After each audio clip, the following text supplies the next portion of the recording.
Hey guys, welcome back. So with continuing our coverage on Blood Hunt, for this one we're getting into the Wolverine tie-in, which has a bit of its own story, much like the other tie-ins, but we'll start to see in this one, as well as the others as we continue, how a lot of these elements begin to come together and merge with the main story.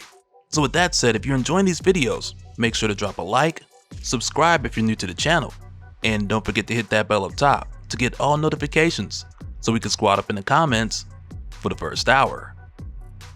Alright, so for Wolverine Blood Hunt, this one starts a few days after Sundeath, where we find Logan alone at a bar, getting some free beer, since no one else is there to really tell him otherwise. But he's here at this bar in California, somewhere west of Barstow, because after the sky went dark, he made 2 phone calls, where one of them's to a person that's supposed to meet him here. And we'll talk about who both of these calls were made to in just a moment. But while Logan's here, waiting for a friend so to speak, he's confronted by a group of military officers who have all been converted to vampires. And when they show up, they're like, hey, we've been looking for you. So at first, Wolverine's like, who's been looking? But at the same time, with him seeing that these are National Guard vampires with guns pointed at him, he more or less knows enough of the answer to that question himself. So he lets his instincts kick in. But this quickly becomes one of those cases where any other day, Wolverine could have just cleared this room and kept it moving. But after taking down one of these guys, he gets a closer look and he sees how young they are. So while he's fighting them off, for a moment he thinks to himself like, man, these kids didn't ask for this.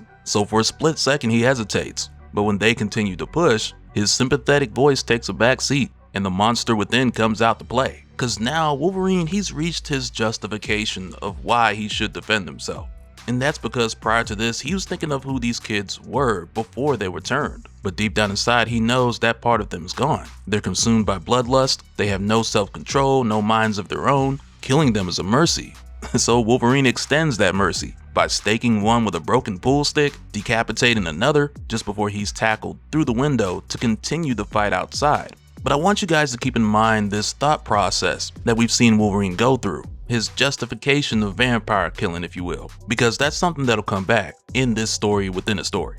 But just after Wolverine's tackled and moved outside, the soldier in front of him gets up and he yells, "Fry him." And immediately after, Wolverine's hit with an electromagnetic beam that's more or less microwaving his adamantium skeleton and cooking him from the inside. And even though this tactic or this weapon looks like it came out of the Edward Norton Hulk movie, you know, when they brought out the sound cannons, no, but even though this tactic or this weapon is meant to be non-lethal, to Wolverine this thing feels like death, cause his skeleton is just grilling his organs from the inside. He can't move, he can't breathe, and thanks to that trusty healing factor, he can't die either. So for the time being, he's just stuck in an excruciating state of pain, at least until someone comes along, blowing the truck up and taking out the last 2 guards. And as it turns out, the person who's come to his rescue is Louise, aka Night Guard. And I think the last time we talked about her was in her first appearance in Wolverine issue 1 back in February of 2020. But she's a vampire hunter who comes from a clan of vampire hunters called the Night Guard. And not too long after they first met in France, she ended up saving Wolverine after he found himself in a bit of a pickle when he was captured by Dracula's minions. But as far as Louise and her group, the Night Guard, later on we would find out in Wolverine issue 11, during one of their annual meetings, her group was betrayed by a priest who sided with the Vampire Nation, which resulted in many of her fellow Night Guards being killed and her being turned into the thing she hated the most. But fast forward to now, she's the person who Wolverine was waiting on at the bar. So once again, it gives us this moment where she's come to his rescue. But after they go inside and begin to catch up, for a moment here, we're taken back through Wolverine's thoughts and his whole justification of killing these vampire soldiers. Because just a moment ago, he was telling himself how since they were turned, they were already gone, they have no self-control, no mind of their own, and how killing them was mercy. Well, we see how all of that was challenged for him, because when Louise was first turned, the monster in Logan wanted to show her the same mercy. But instead, when this happened, he took her to a group of vampires in Otherworld who learned how to control their bloodlust, and they helped her to learn the same. So even now as they're catching up, she tells Logan how that helped her to accept the fact that who she once was is dead, and now she has a new purpose as the last of the Night Guard to continue to fight for humanity. And that's why she answered his call. So while they're on the topic of that call, she asks Logan what can she help him with. So he tells her how this all started for him just a few days back, when he was at a casino just outside of Vegas, where out of nowhere vampires just started turning the place into an all-you-can-eat blood buffet. And as if this wasn't strange enough, to make it even stranger, one of these vampires called out Logan by name. And at the time, he didn't pay too much attention to it because he knew this wasn't the start of a conversation. So he went to work while making sure to decapitate the vampires so they would go down and stay down. But just after this attack, this is when he stepped outside and noticed the sky was pitch black without a star to be found, when at this point it was supposed to be the middle of the day. So he made sure to get out of there since the vampires clearly had the advantage. And he knew after this he needed to regroup and re-strategize. But in order to do that, he needed to make 2 calls. So the first call Logan made was to Jeff Bannister, who I like to call Jeff Bridges or the Great Lebowski, but he's also someone we were initially introduced to in the 2020 Wolverine series, with him being a CIA agent and now good friend of Logan's. So when Logan called, Jeff pretty much gave him the rundown of what happened in Blood Hunt issue 1. So following this, Logan made his second call to Louise, and he figured if they met up in the middle of nowhere, it would be safe-ish, but he didn't expect this bar to be completely empty, let alone for that to be followed by an ambush from vampire soldiers who were looking for him specifically. But in the middle of this talk, Jeff Bannister calls Wolverine back, and Jeff's able to give him an update on the soldiers, who have another convoy heading west towards Long Beach. So Logan and Louise hop on their bikes to head out there. But not too long after they make their way down the highway, they run into a roadblock of heavily armed mercenaries who are also looking for Wolverine. So they engage using an RPG because why not? Because I mean, when people are told to capture Wolverine, it's most likely that they're going to use tactics that would kill just any regular person. Because at best, these methods are only going to slow Wolverine down. And that's not even a sure thing. Because after getting knocked off his bike, Logan creeps around behind the soldiers as they close in on Louise, and he catches them with the element of surprise. And that's only followed by Louise having a surprise for them as well, as she stabs one through the back and headshots the other just after he found out that she's a vampire. And right now, as Wolverine and Night Guard are just taking these guys down. At first, Wolverine's like, okay, first the casino with the security guards, after that the Vampire National Guard, and now he's got human mercs coming after him. He's trying to figure out what exactly is going on here. And it's not too long before he gets that answer, when a call comes in from an old friend, who at first Logan thinks is a call from Jeff Bannister, but as it turns out, it's his old friend Maverick from Team X. And Maverick doesn't waste too much time before getting to the point and letting Logan know that he sent those soldiers, which now has Logan like, well okay, well why would you do that? So Maverick tells him that there's about to be a huge paradigm shift with the power going over to the vampires. Mutants and humans had their chance, so Maverick is preparing for the inevitable. And part of that plan is recruiting Wolverine as their weapon of mass destruction. And I don't know why, but that just gave me flashbacks of Weapon H. But with Maverick revealing this, it's here where we find out not only is he a vampire, but also all of these soldiers who Logan and Louise thought they took care of, they're all vampires too. So as they all slowly start getting back up, Logan and Louise realize that they've got their work cut out for them. And it makes for this moment where Louise is like, oh, so this is how your comrade in arms thinks he'll bring you to his side, huh? And Logan's like, I ain't so sure he's a comrade, but he's damn sure the world's worst recruiter. Which again, that really just goes back to the whole idea of having to go extreme if you're gonna catch Wolverine. And Maverick didn't want to take the chance of Logan saying no, so he's going all out to get him captured. But in the fight against countless vampires, at least now Wolverine has someone on his side with UV enhanced weapons to increase the odds in his favor. And for a moment here, Maverick gets a little cocky because he's watching the feed on the drone and he sees that his men have got Logan and Louise pinned down with a 50 cal. So right here, Logan's like, you know what I hate more than small talk? It's a peeping Tom. So he shoots down Maverick's drone. And right after that, Logan calls Jeff Bannister to send in an airstrike and take the rest of these guys out.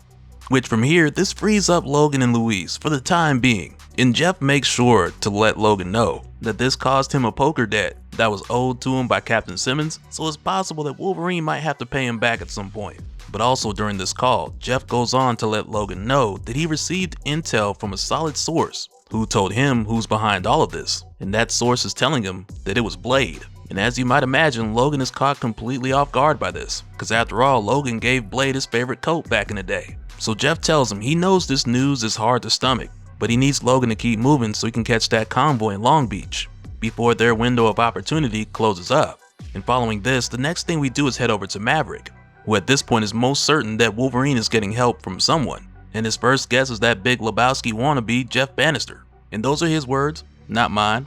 but at the same time, he's not wrong. But also while we're here, it's revealed to us that Maverick is working for Alyssa, where in her case, she's a vampire that's part of the Siren sect, a group of female vampires who are often known for using seduction to get what they want. And we find out here that her plan is to use Maverick to build up an army, so when Blade exhausts his resources after finishing off the heroes, she'll swoop in and take the throne as queen of a vampire world. So to round up this army that'll potentially give her the manpower to pull this off, she's promising Maverick that when she's queen, he'll be the king. But with how it's done, it's kind of a threat at the same time, because she's breathing down Maverick's neck like, hey, you better make this happen. Because a huge part of their plan is also bringing in Wolverine as their big gun, and Maverick has failed to do so numerous times at this point. And after this, next we head back over to Logan and Luis, who have now made their way to the port of Long Beach. And it's here where they discover where all the people who were missing in Barstow went to, with them all being herded like cattle, alongside of weapons and even more gear. So right away Logan recognizes that this is one huge military supply run.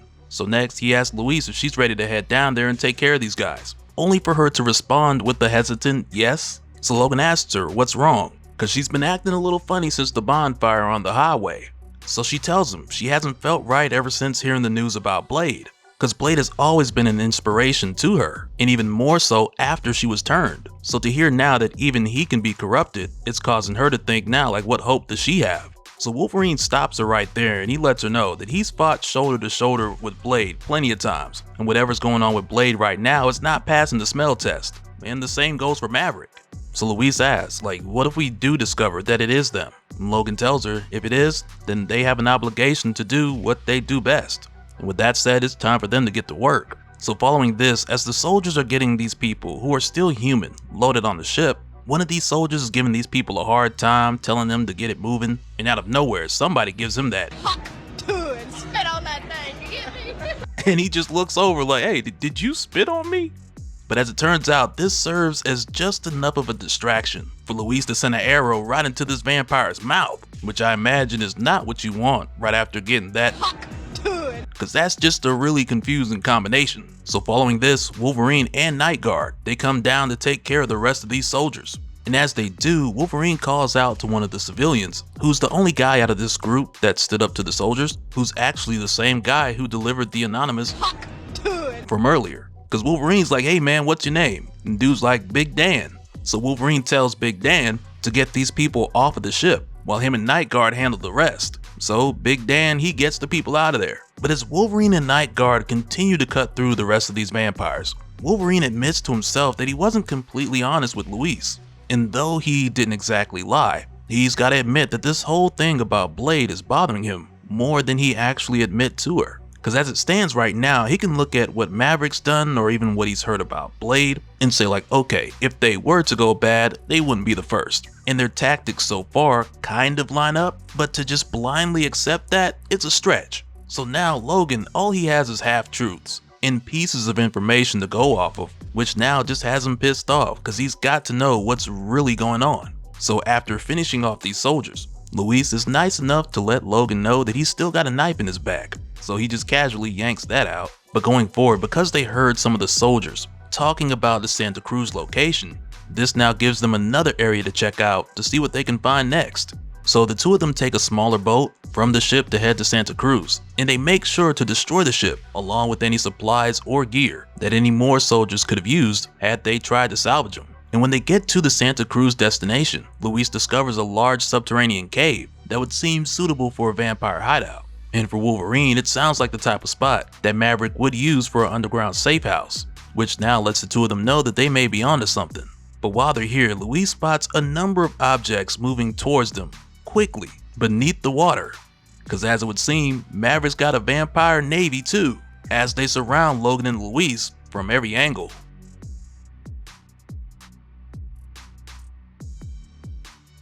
And so now real quick, I want to give a special shout out to all the patrons.